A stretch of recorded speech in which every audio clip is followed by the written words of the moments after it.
Hey guys, this is Scott Horn. We're going to talk in this video a little bit about repairs to properties in a creative finance transaction. So often, it's an important part of our deals, understanding repairs that are out there. So guys, if you like the video, take a minute and please like it. Don't forget to comment, put any comments below. Come over and join us on our YouTube channel. Hopefully you can get a chance to learn a lot over there. So let's just take a minute and talk about repairs, really for any kind of a property, but really on a creative finance deal. So often what I run into when I'm looking at houses to buy, where we're buying these creatively, usually they're going to be bought subject to the existing debt. Our seller is in some distress scenario. They're behind in payments. Well, 98% of the time when they're behind in payments, the house also needs repairs.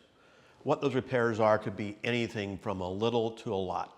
It may just be tidying a few things up, maybe replacing an appliance, maybe it's replacing just carpeting, maybe it's flooring, but maybe it's paint, flooring, appliances, kitchen cabinets, roof, windows. It could be the whole shebang. And of course, as you're looking at the transaction, what you want to make sure you do is know what your competition is. What's your back-end strategy along the way? If you're going to be selling that property you're buying retail, you got to know your competition. What's the level of rehab so you can be working off of an apples to apples comparison? If you're going to sell this home with seller financing, what's your demographic? Are you in an area where people would want to make their own repairs, have the ability, or do they want to move in to a home that's been fully renovated in some format or is in decent move-in condition? And what needs to be done to protect the house and to make it marketable?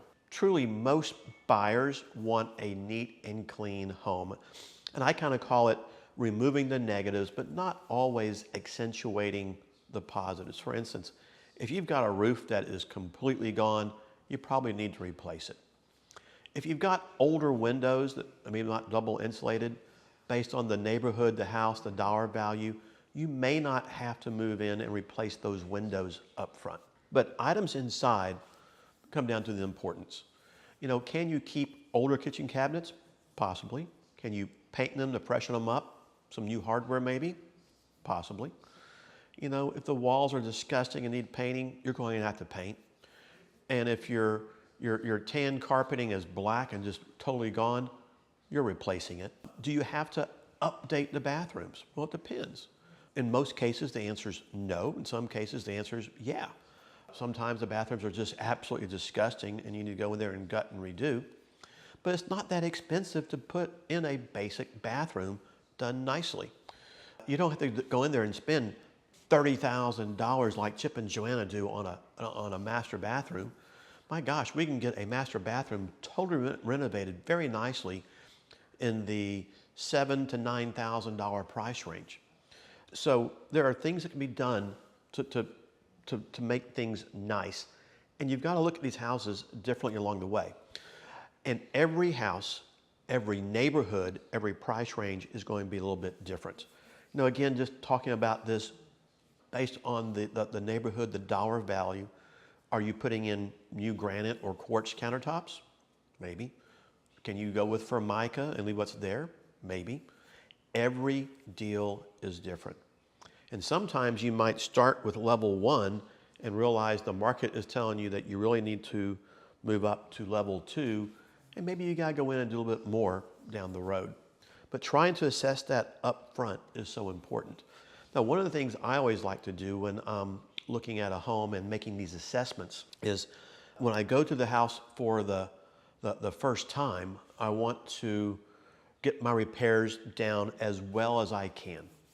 But at the same token, I don't have enough information to properly draft my contract with the seller. I can go to contract with them, put some various provisions in my contract, but I need to get information so I can get my disclosures done properly, such as getting a copy of the mortgage statement. Is the property in active foreclosure, and do I need that reinstatement document they have, or do I need to get it ordered right there? What is it I need to be looking at to get a good understanding so I can complete the disclosures between me and my seller? I like that because I get a chance to go back to the house a second time, explain to the seller the deal one more time to make sure we're on the same page, because this business is all about disclosures when you're doing creative financing.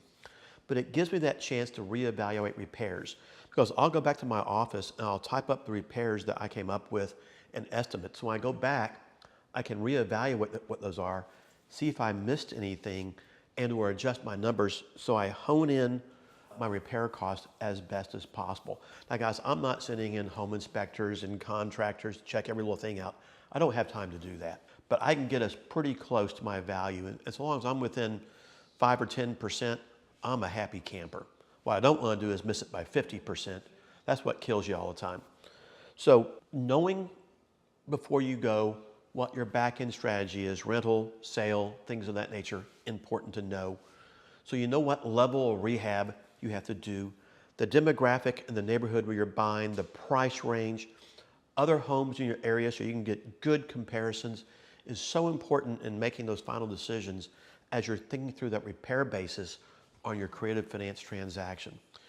Yeah, sometimes you can go in and take over a deal and sell that house as is. And in certain neighborhoods, guys, that works just fine. But in other neighborhoods, it ain't gonna work at all. Again, that's kind of one of the fun parts is about how to learn to evaluate that and assessing things properly to make the best decision. So guys, hope you found the video helpful. If you did, take a minute and like it, make any comments below also, and hopefully you'll come over and join our YouTube channel as well. We'll see you guys next time.